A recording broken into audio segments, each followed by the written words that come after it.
Isang dating bata ni Dilima sa DOJ ang posibleng tumistigo laban sa senadora kaugnay ng kalakaran ng iligal na droga sa loob ng bilibid.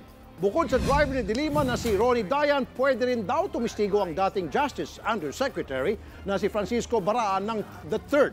Nagsilbi rin daw si Baraan bilang supervisor ng Bureau of Corrections nung nanunungkulan pa sa DOJ si Dilima.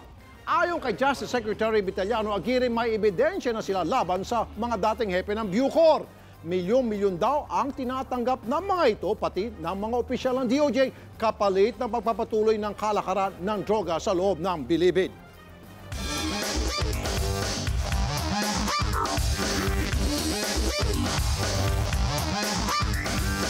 Ito na ang paborito nating panulak sa pananghalian ng H2O o Hot Issue sa Hotline at Opinyon. Hot issue ngayon ang umunoy relasyon ni na Senadora Leila de Lima at ng kanyang driver at ang pagkakasangkot nila sa kalakaran ng droga sa bilibid. Para pag-usapan niya, nasa linyang telepono ang isa sa mga whistleblower na si Sandra Cam. Magandang tanghali po sa inyo, Miss Sandra. Magandang tanghali po, Sir Rafi, at sa lahat ng listeners. Kayo po Magandang tanghali po. Opo. Kayo po ang umano'y unang bulgar tungkol po sa relasyon di umano ni Secretary Leila de Lima noon sa kanyang driver na si Dayan. At kayo din daw po ang unang nagpakita o nagkalat, di umano, ng sex video ng dalawa. Tama po ba? Tama po yan dahil 2012 pa ay may lumutang na po ako na isang whistleblower sa opisina ni Secretary de Lima at nagsumbong ng mga katiwalian sa loob kasama ng droga. Okay. Nag-create po siya ng panel of investigators at nang malaman niya na positive yung pinagsasabi ng whistleblower na si Kabungsoan makilala, hindi niya inilutang yan sa media. Of course, nang sinabi ko sa kanya na may nagbigay sa aking tagaloob ng DOJ, ilinabas ko yun sa TV Patrol. So, kami pa ang freneten niya na kasuhan. Pero hindi man niya ako ginasuhan. Hindi ako tumigil doon, Sir Rafi. Nung confirmation po niya sa Senado, inilaban ko po sana na ako yung main oppositor niya sa Senado sa confirmation niya. But very well na hindi ako mananalo doon dahil it's a number games naman sa CA. Okay. Pero, so ang tanong ko po...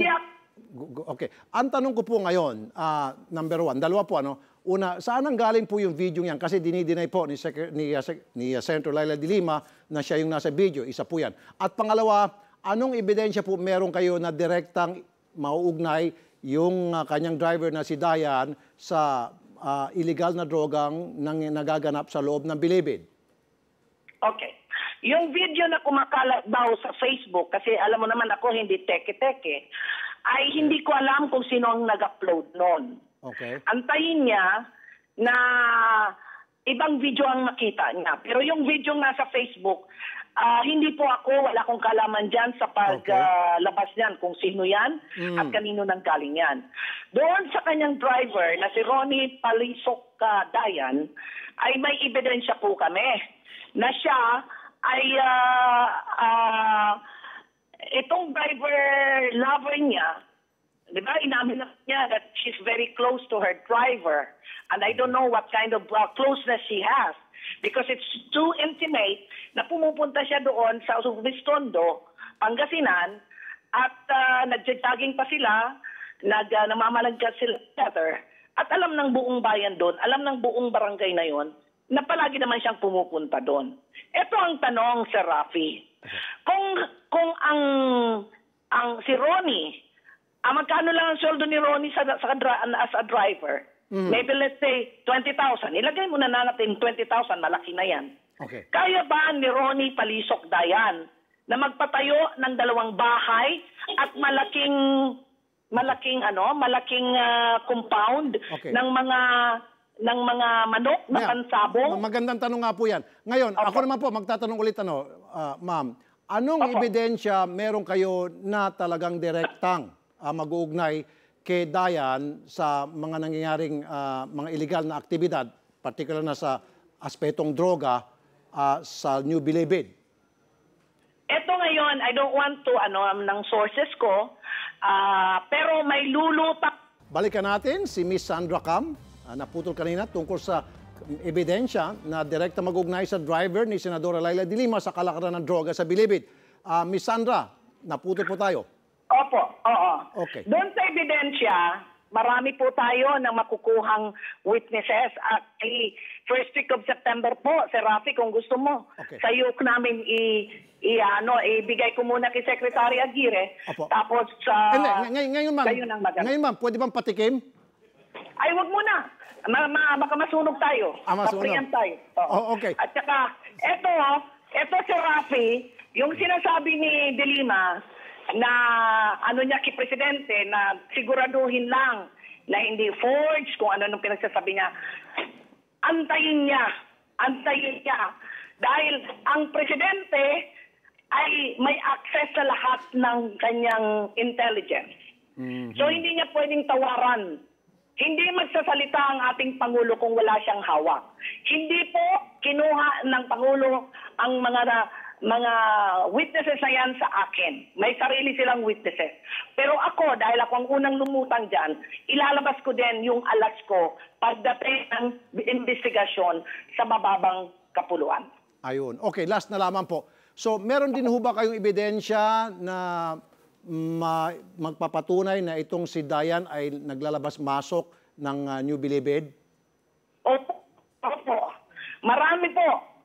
May mga malalakas ng loob na magsalita at saka isa yan, naalala niyo po si Rafi na may isang naging OIC dyan ng 2 months sa Bucor, concurrent OIC siya, na naging deputy director, si Ragos, naalala niyo po yun? Okay. Ano po meron sa kanya? Si Ragos ay taong sarado ni Dayan. Okay. At yan, kaya yan na-promote, it's because yan ang nag-oversee ng construction ng bahay na ibinigay ni De Lima sa asawa ni Dayan. Because Dayan is very much married. May mga marriage contract tayo dyan na pwedeng ilutang. So ma'am, ibig sabihin, alam po na misis ni Dayan na si Secretary De Lima at yung kanya mister ay merong Opo. Alam. Okay. Definitely. Pero hindi natin alam ngayon kung magsasalita siya. Okay. Kasi noon, nang nagwawala yan, per hours, napilitang patayuan na lang ng bahay para hindi na magsalita. Okay. At saka marami din tayong kaibigan na mga magsasabong, mga sabongero, na nung kapanahunan, kung mapumusta yan si Dayan, ay grabe. Pero ngayon ay medyo kunti na lang daw magpusta. Magkano po pinupusta noon, ma'am? Magpusta yan. 200,000, 300,000, Oy. isang Isang saltada. Patsada, whatever. Saltada, okay. Sige po. Alright. So, maraming salamat po, Miss Sandra Cam. Magandang tanghali po, ma'am. You're welcome po, Sir Rafi. Salamat po. Bye-bye.